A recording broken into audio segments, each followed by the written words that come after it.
All right. Well, last year. All right. Well, I'm not be talking too much cyber stuff. I'm going to be talking about why in the heck are you working in this particular profession? Oh, yeah, yeah. You're one of those. Okay. I usually speak to first responders that were cops and firefighters and people like that a lot. So, I always ask them. I said, "Who's in this job to get rich?" And I get one hand once in a while. No, this is going to be good. I look forward to this. This is the last one. So I only got 20, less than 25 minutes now. So I don't believe in death by PowerPoint. Whoever's had death by PowerPoint? Okay. I'm Greg, by the way. I was here last year at 9 o'clock on, I think, the first night talking about how to deal with loss of somebody in this, due to suicide and those kinds of things in your profession. This time we're talking about purpose. Okay? All right. So to start things out, I'm going to ask a question. What's that? Okay, let's try this. All right, cool. I'm an old fart, but I can't figure out how to push the right buttons, right? Good thing I know what I'm doing. Anyway, I'm going to ask you some questions to get started here in this little time we have together before the closing ceremony. Why did you get into this work? I just want to hear some answers. I believe that this is a collective effort. So why did you get into this work? Otherwise, I'm going to go down here and I'm going to walk around and pick on people. Why did you get into this work? Shout it out. You were conned as a college student? That sounds like a great story. Who somebody said something over here? Service? Were you in the military? Yes, sir. All right. You heard of the Valhalla Project? That's the military. All right. Anyway, so that's a whole nother conversation. But anybody else? So I have a couple of good answers. Somebody was conned into doing it. How about the rest of you? The rest of you conned into doing this kind of work? It's fun. All right. So you like to have fun, huh? How much fun you having? All right. How's that working out for you? That's what we usually say, right? Okay, let's get into it a little bit. All right, I'm going to tell you a story here. It's not on the slides. I actually told it last year, but I think there's a lot more people here this year. So I want you to imagine, in your mind, imagine a little town like Mayberry, like in that old show that used to be on television. Mayberry, and it's a Saturday morning, a little boy decides to go downtown. And on a Saturday morning, he's going to go to the grocery stores. It's not like the dollar stores that have taken over small towns. It wasn't like, the convenience stores that we get stuff at now. It was like an old-fashioned downtown store with wood floors, all of that kind of stuff. And the little boy goes in there, and he normally goes and gets a treat, a snack of some sort on Saturday morning, and maybe a soda. But this time he doesn't. He picks up a box of old powdered detergent, one of the old ones that they can't sell anymore, like Does or something like that. And he goes up to the clerk, and everybody knows everybody. And the clerk says, "Hey, are you running an errand for your mom and dad so you can do laundry this weekend?" He says, "No, sir. I'm going to wash my dog with it." And the clerk said, "What? You want to wash your dog with that stuff?" He said, "Son, that stuff was not designed to wash your dog with. It can make it very sick and maybe even kill your dog, maybe blind him." And the boy thinks for a minute, and he said, "Sir, I'll be careful. I really will." And so little boy, about a week later, comes back, and he's got a long look on his face. You could tell he's, something that he's really sad about something. And the same clerk was working that day, and he said, "Hey, son," he said, "aren't you the kid that bought that the detergent to wash your dog with? How did that work out for you?" And the little boy, kind of a long face, said, "Sir, I'm really sorry to tell you this, but the dog died. He died." And the clerk said, "Son, I'm really sorry to hear that. But didn't I tell you that detergent was pretty harsh?" And the boy thinks for a second, and this applies to you, by the way. "Sir, I don't think it was the detergent that killed him. I think it was the rinse cycle." Dark humor. You get it, right? Yeah. In my world, it's all dark humor because I go to Ukraine a lot, but that's another conversation that won't be in this training. But have you ever gone through like a rinse cycle? You feel like those weeks where it just doesn't end? That's what we're going to talk about today. All right, so let's get going a little bit more. So far, you're still with me. You haven't fallen asleep, and I haven't had get toothpicks. Okay, let's another story, and then we'll jump right into it. Sherlock Holmes and Dr. Watson decide to go camping. Okay? And these two guys don't seem like camping types, so they go to the camping store and get whatever the latest kind of equipment you can get, like at REI or someplace like that. And they go out and they camp, and it happens to be a beautiful, beautiful day and beautiful evening. And they're having a glass of wine by the fire. And of course, it's one of those fires you see like on in the movies or something, and the smoke always goes straight up. It doesn't come in your faces, right? Yeah, like that ever really happens.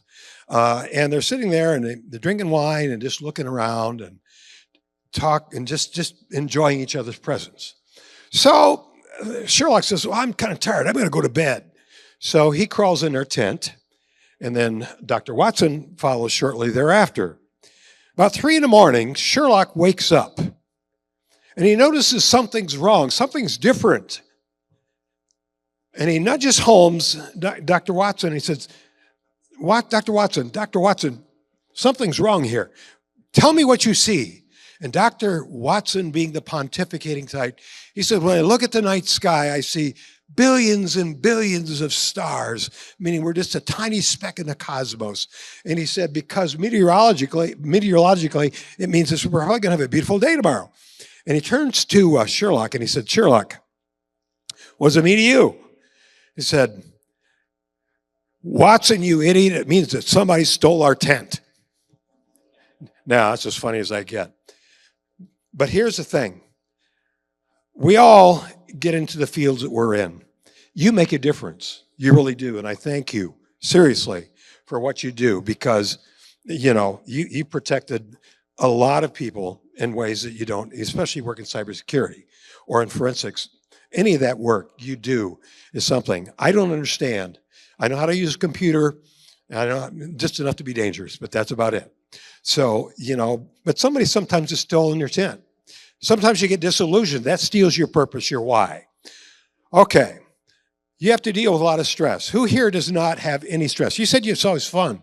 It's always fun, no stress for you? Ever? You seem a little more tentative in that response. But the work you do can be very stressful. I've got a brother-in-law in Indiana who works for a university, and I know what he has to go through at Ball State University in Indiana. So you have to be vigilant, obviously. All kinds of threats. You have to keep up with a constantly evolving technology. I'm just waiting for the time where, I don't even have to use a computer anymore. I can just kind of just do something up in a chip or something, and, it's probably coming. You have a better idea of that than me. You have to deal with a lack of resources and enough staff. How many of you are short-staffed? Okay, yeah. I mean, that's true in so many fields, but especially in yours. You have to do more with less resources. I'm sure you probably nod to that one as well. Okay. You have to work long hours. I'm sure anybody here work 30 hours or less a week if you're full-time? Who works more than 40 hours a week? Who works more than 50 hours a week? Okay, I got another question for you related to that. It's kind of directly proportional or related. How many of you average at least 8 hours of sleep a night? Good for you. That beauty sleep. No wonder you're so beautiful back there. All right. But how many of you average less than 6 hours of sleep a night? Less than 5. All right. Yeah. I might explain some things. But anyway, but obviously you have to be vigilant. You have to balance security, with ease of use for the employees. You have to be able to kind of decipher for that, for people who don't understand your world. I mean, the last speaker talked about her journey and how convoluted it is in her speech. I started out in pre-med. So anyway, it's kind of weird how we end up, right? Right now, I'm a specialist in moral injury, moral trauma, and cumulative stress disorders. Okay, you must stay a step ahead of the attackers. Don't tell me, attackers have stopped all their attacks, right, on all of our systems, right? Right. Are always trying to find a new way. You carry a heavy responsibility, and you do, for the security of sensitive data. And any breach or loss of data can have, very serious consequences. I don't need to tell you that. All right. But all of these things are what puts you through that rinse cycle. Or if you're old enough, the wringer. The old washing machines that had the old wringer. So you're kind of saying, yeah, I recognize that. You ever stick your fingers in one? Now, say if you did, you wouldn't again. All right. Okay. A guy who was an Uber driver, he's a friend of mine. I know him from up where I live in Germantown. He's fallen, and he's a lonely guy, older, and he keeps falling in love with these beautiful women who out of nowhere just contact him. Okay? And one's in London, and he's shown me these pictures. Some of them are nude, and some of them, like sexting pictures and all that kind of stuff. And he said, that's my babe. She's going to be with me at Christmas. I'm bringing her over. And I tried to sell him, Randy, no. And I tried to teach him. He says, you're making me angry. Because he really thinks it's true. He's one of those people how many of these people get tied into these romance scams? Of course, pig butchering. I've actually posted things for my friends on Facebook, just to let them know. Romance scams are huge. And, they're getting bad on LinkedIn. I do a lot of stuff on LinkedIn. And often there's a gal saying, I'm really impressed by your resume. Well, which isn't actually on LinkedIn, and, it says, I'd like to get to know you better. Oh, yeah, right. Huh? Yeah, right. Recruiting for something, right? But it's out there. Those bad actors that are always trying to get to do something, get in people's data.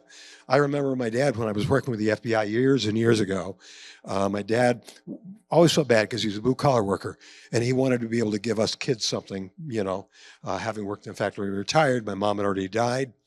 And, and one day I came in and he got a call from this guy who wanted to meet him at the bank. You give me X amount of $1,000 and I'll give you, this because that's a processing fee. And I got on the phone with the guy and that was the last time he called. So anyway, we took care of that. But anyway, so, all of us are exposed to this stuff. So I like to talk about the stress we deal with. Most of us could do a better job in taking care of ourselves. We really would. We really could. And I wore this particular shirt that I've got on today for a reason. Because we all have those hard days, don't we? There's something, Greg is in my mind. One of the things I talk about with stress is that we're full, but at the same time we're full of it. Anybody ever told you were full of it? Probably sitting there thinking, this guy's full of it. That's all right. I can handle it. I got broad shoulders. So anyway, but at the same time we're full, we're empty. We can only lift people up to the level that we're at. So if you're trying to help your coworkers, your colleagues, and we're not taking care of ourselves, physically, psychologically, and however you define it for yourself, spiritually, if you're spiritual at all, we can only lift them up to the level that we're at. So if we're not taking care of ourselves, we're no good to them. I talked to somebody, I don't know if you're in here, a couple of guys, and he said, you're a rucker, aren't you? And I said, yes, I am. Anybody here know what rucking is? Okay. Yeah, I ruck, you ruck. Okay. I'm an old guy, so in fact, that's what I use, because when I go to Ukraine, I wanted a multi-purpose PAP, not just one. So, I'll do maybe 37 pounds and go 5 or 6 miles or something like that, which is enough of these old bones for me. And then I'll wait a couple of days, eat a bunch of food and do it again. So that's kind of the way it works. But imagine, instead of this, imagine life.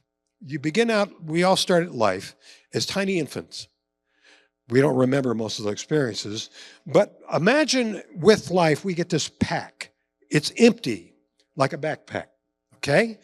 And in that, we put all of life's experiences, positive and negative. So unfortunately, we don't tend to do the positive things or take the rocks out. But each rock along life's path is a disappointing experience. It's a painful experience. It's incredibly stressful. Experience in some way. It could be traumatic. And what we do is we keep adding those things along that rocky path that we're walking in life, and we don't take them out. And pretty soon, you know what happens? It breaks us down. That's what cumulative stress is all about. And my guess is, you get through, you've had a tough week, or you had a tough day or night or whatever shift you're working, and you don't want to feel like doing anything. You just want to shut down. I have those too. That's probably what I'll do tonight. I'm not going to go out for dinner. I'll just, in fact, my buddy is going to pick me up, and we'll stop along the way, maybe have a beer, and I'll go home. Anyway, so, but that's the way it is. You have backpacks that are probably pretty full right now. So you are wrecking whether you know it or not. All right. And it can lead to cumulative stress disorder. And what cumulative stress, if you have enough of it, can lead to complex post-traumatic stress disorder. I don't know if you knew that. That's in the DSM, what we call a DSM material. Another way of putting it is you could die the death of 1,000 cuts very easily. I had Michael pose, everybody knows Michael Guessman. No, I don't know if Michael's in here. But anyway, he'll never have me speak again. But that Michael in the hoodie there. So, no, anyway, never mind. Okay, there's always more to do, isn't there? New things to learn. And can it have some impact on not just your work life, but your personal life? How many find your personal lives, that stress is, has robbed you of a sense of purpose and even, I guess, meaningful life at home? It does. It does. I know that for a fact. You face deadlines. Anybody here not face deadlines? No, you just have fun. See, I get to pick on you all 25 minutes. So, but anyway, moving on. Because of the stress, you become burned out, even depressed. It seems you ask to do more and more and more with less resources. And, it can affect your mental and your physical health. There are all kinds of physical health issues. I'm sure you know that, so I won't spend much time. Now, I'll tell you another story here before we get into the last little section I've got, because we only have 25 minutes. Imagine, I'm not trying to be sexist here, but imagine old-fashioned cowboy, cowgirl. Well, if it was cow persons, like women, cow women, whatever. Never mind. Cowgirls, whatever. They would have more sense than the story I'm going to tell you right now. Okay? A cowboy. He's out on the range. And there's no trees in sight. And he has to camp. And he's camping. The only thing he can have for a fire is grass. So he gets some grass, has a little fire. So he decides, well, I'm going to make some breakfast. So he ignites some of this grass, in a particular area. They thought he'd cleaned out an area, because it's grasslands as far as the eye can see, dried grass. So imagine in the fall or first time, in the year, in the spring, before the new growth has come up. And he gets a coffee pot going. First thing he gets going is that coffee pot. Now, many of you probably are energy drinkers. I still drink coffee. By the way, you want some good coffee? I got good Ukrainian coffee. It is really good. Anyway, so it's also strong. But he lights that, then he wants to make some breakfast.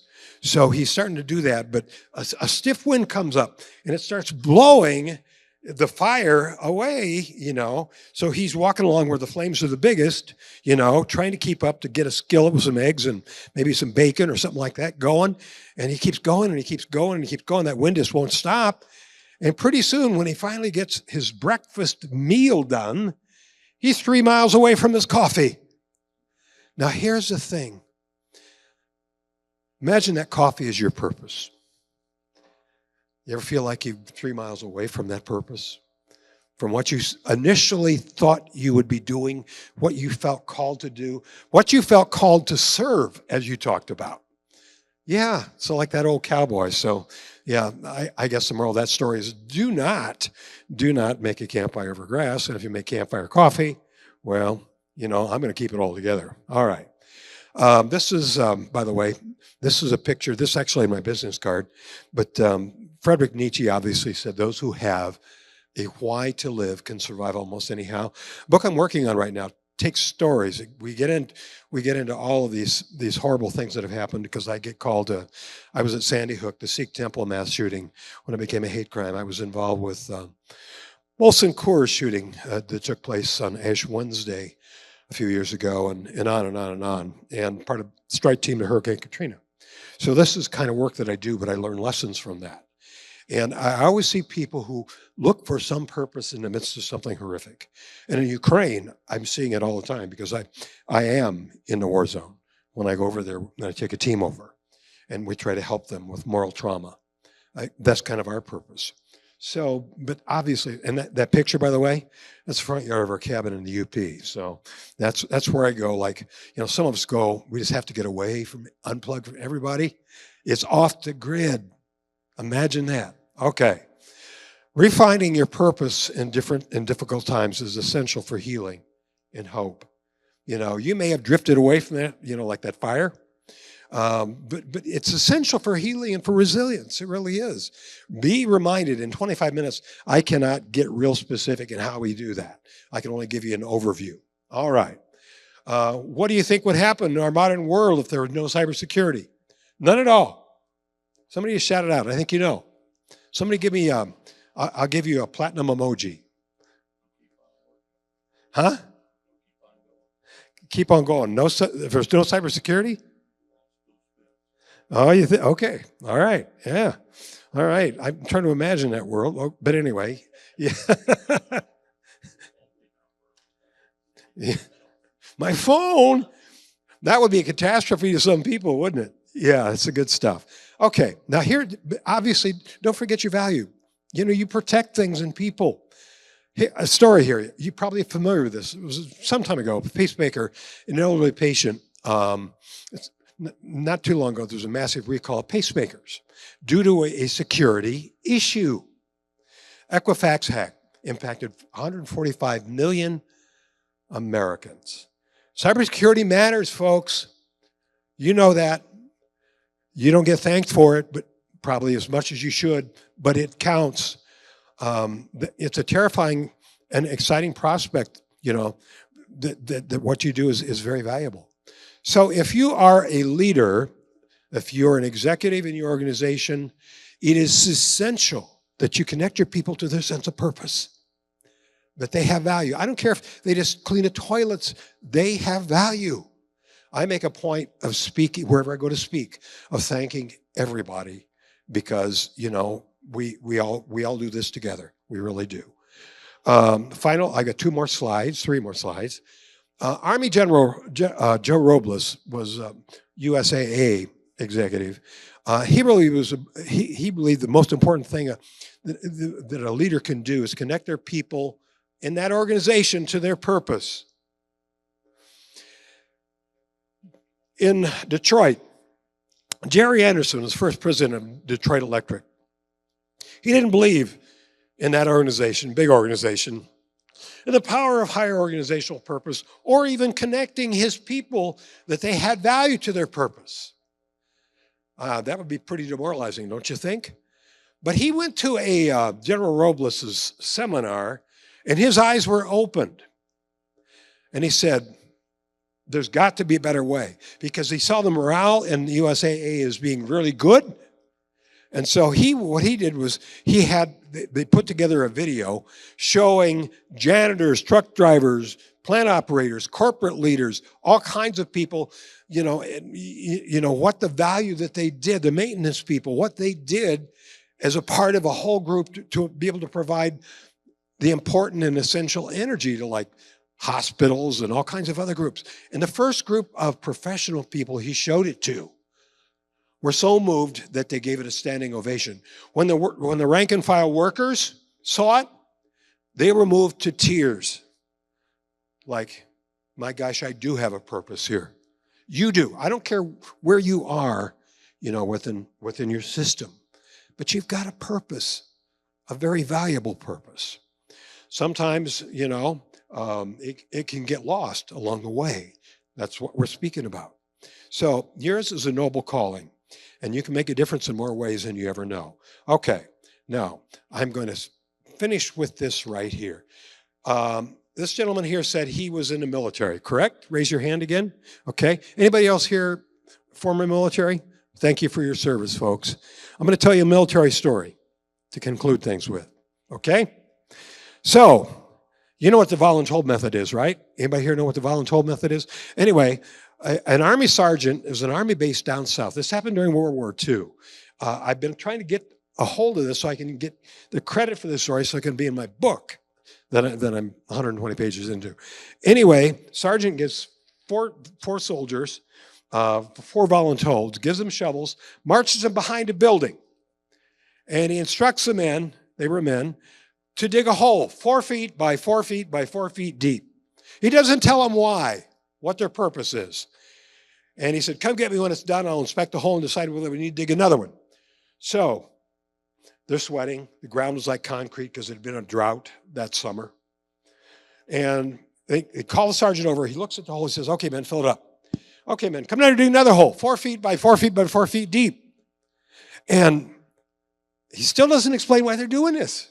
So this hole's taking longer because it's so hard. And so they motion him over. He says, okay, man, fill it up. And he comes down here, and you're wondering how many holes are we digging here in this story, right?